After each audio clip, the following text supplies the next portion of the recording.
Bonjour, nous sommes le lundi 6 mars. C'est la fête du Pourim chez nos frères et sœurs juifs qui fait mémoire de la prière d'Esther qui a convaincu le roi perse de sauver de l'extermination le peuple juif.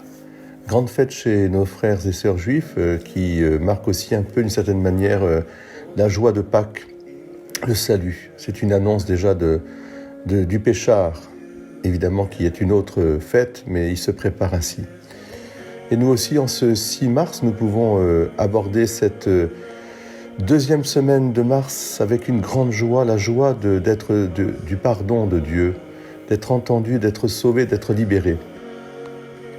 Oui, Dieu, comme le chante Brian et Jen Johnson, c'est vraiment le Dieu qui nous fait revivre, God of Revival.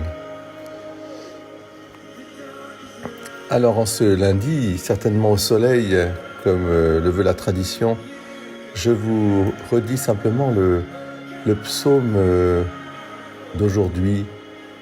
Combien de temps, Seigneur, durera ta colère? Ne retiens pas contre nous les péchés de nos ancêtres, que nous vienne bientôt ta tendresse, car nous sommes à bout de force. Aide-nous, Dieu, notre Sauveur, pour la gloire de ton nom. Délivre-nous, efface nos fautes pour la cause de ton nom. Que monte en ta présence la plainte du captif. Ton bras est fort, épargne ceux qui doivent mourir, et nous, ton peuple, le troupeau que tu conduis sans fin, nous pourrons te rendre grâce. Voilà, Esther elle-même a fait cette prière de ce même ordre. Elle qui se disait orpheline toute seule, elle a supplié le Seigneur. Elle a offert son jeûne de 3 jours. Et ça peut nous aider aussi en ce début de carême, ce début de la deuxième semaine de carême, à être généreux. Généreux pour offrir du temps au Seigneur, à la prière, au service du prochain. Soyez miséricordieux comme votre Père est miséricordieux. Ne jugez pas et vous ne serez pas jugés. Ne condamnez pas et vous ne serez pas condamnés. Pardonnez et vous serez pardonnés. Eh bien, ce soir, j'irai fêter le Pourim à la synagogue de Carpentras avec joie.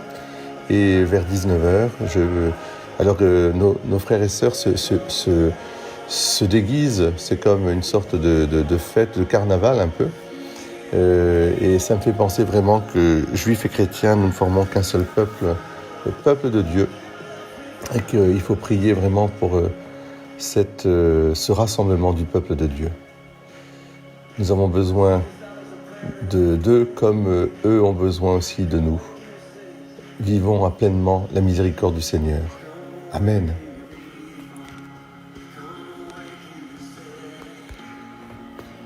God of Revival.